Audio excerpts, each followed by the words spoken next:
The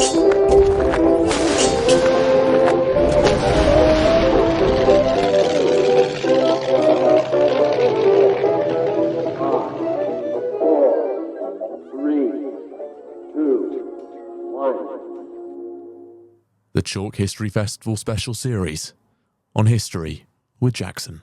Hello, welcome back to the Chalke History Festival special series here on History Jackson. I've still not gotten over how much of a mouthful that is. But we've got Tracy Borman here. How are you doing, Tracy? It's wonderful to see you, Jackson, and thank you for inviting me back. And I love being at Chalke. It's a beautifully sunny day and not too hot either. No, I think it's perfect. It Far is. nicer than it was last year. Yeah, I think so. So today you've got two talks. You're looking at Wolf Hall and you're also looking at Hans Holbein. Yes. Which is going to be exciting. So it's all in the Tudor theme today for me. Holbein is first up for me, and it's the subject of my new book, which is all about just one of his paintings, The Ambassadors, which is probably one of the most famous paintings in the world, certainly in the National Gallery. And it's so mysterious. It's full of these hidden clues and messages about what was going on in the year that it was painted, which was 1533. So the year that Anne Boleyn becomes queen, Elizabeth is born. A pretty important year in Tudor England. Incredibly important year. But what made you want to look at Holbein? So really, Holbein has intrigued me for a number of years. He's always on the periphery. Of course, we know so much about what the Tudor court looked like thanks to Holbein.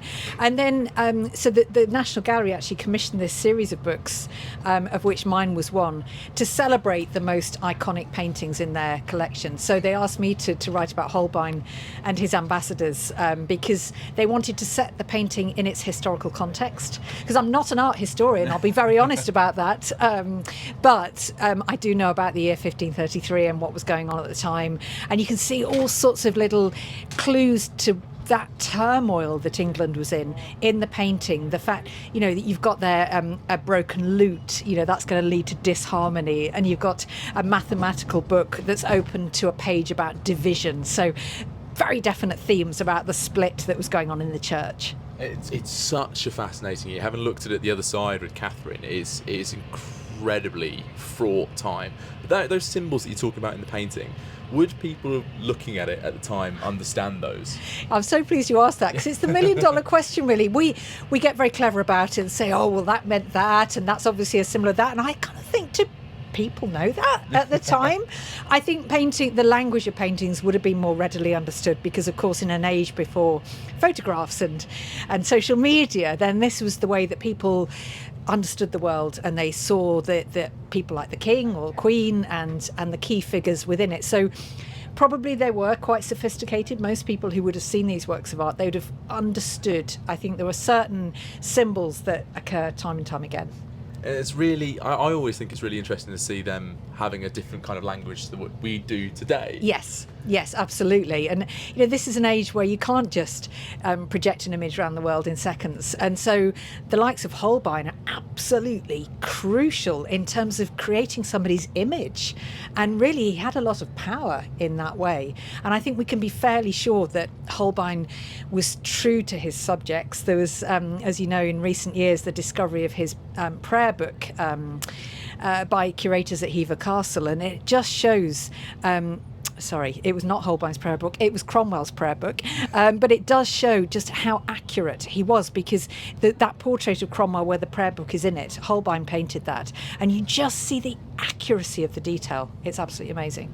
I love the similar, like, you can just tell. But then in terms of Holbein's importance, why is Holbein being chosen as the one to paint these people? Because there's so many of the paintings at the time, and yet he is the voice, for want of a better word. Yeah, I think really Holbein was quite a revolutionary in his painting style. You get this dazzling realism and this accuracy that really hadn't been seen to the same extent before, and he soon makes his name. He gets some quite powerful patrons like Erasmus and then Thomas More, and they provide those crucial introductions for Holbein into the Tudor court. There's a lovely letter I came across when researching the book where Thomas More writes to Erasmus and said, thanks for introducing me to Holbein, but I don't think he's going to really make much money in England.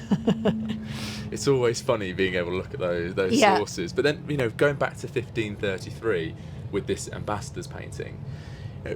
Why is it such an important painting?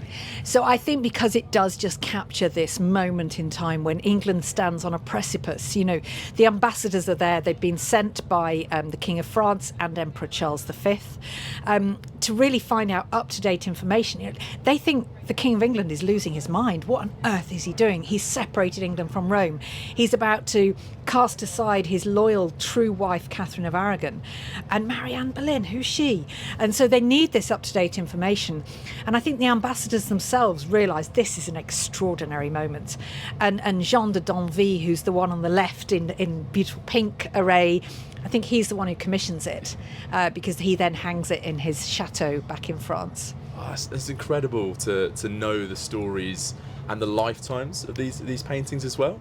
But I think you mentioned something that was really, really interesting there, is that everyone else at the point of time thought Henry was losing his mind. Yes. We don't often look back in that way when we look at this period. No, we don't. We just think, oh, Henry VIII, you know, and you can see it in a quite nationalistic way, and he's, you know, creating this national identity for England and as separate from the rest of Roman Catholic Europe.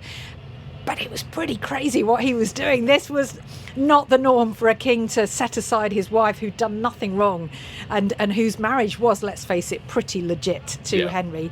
I'm definitely in Team Catherine. Glad. But he was proposing something deeply shocking and unheard of. And so people probably did start to question Henry's sanity at this point, I think.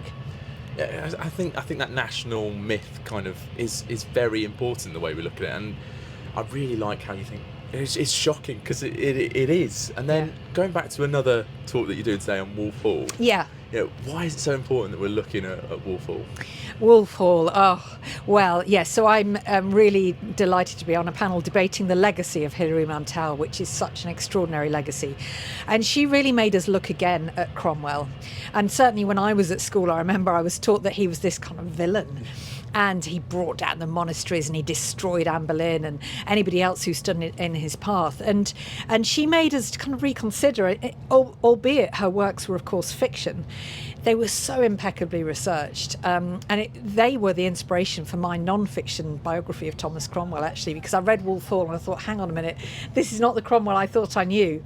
And it made me want to find out the truth. And actually, the truth that I understood is that Cromwell was much closer to the Wolf Hall version than the villainous one from the history books.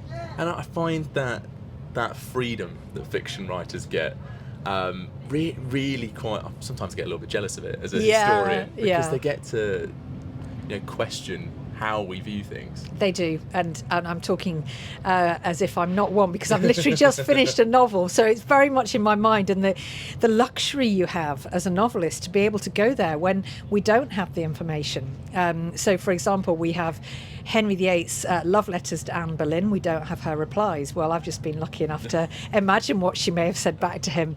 But it is quite a luxury to be able to fill those historical gaps with your imagination, I think. Very jealous now. Now, obviously, you've got your books out. You've got your Holbein book out as well. Where can people go and grab copies of those? So they're available wherever you get your books. And so all the major retailers, Waterstones, Amazon, your local bookshop. So, yeah, pretty much anywhere you like to look. And then if people want to stay up to date with you and your work? Yes, I have a website, tracyborman.co.uk, and I list all the events I'm doing and the filming and things like this as well. Oh, awesome. Well, thank you very much for coming on, Tracy. It's been a pleasure.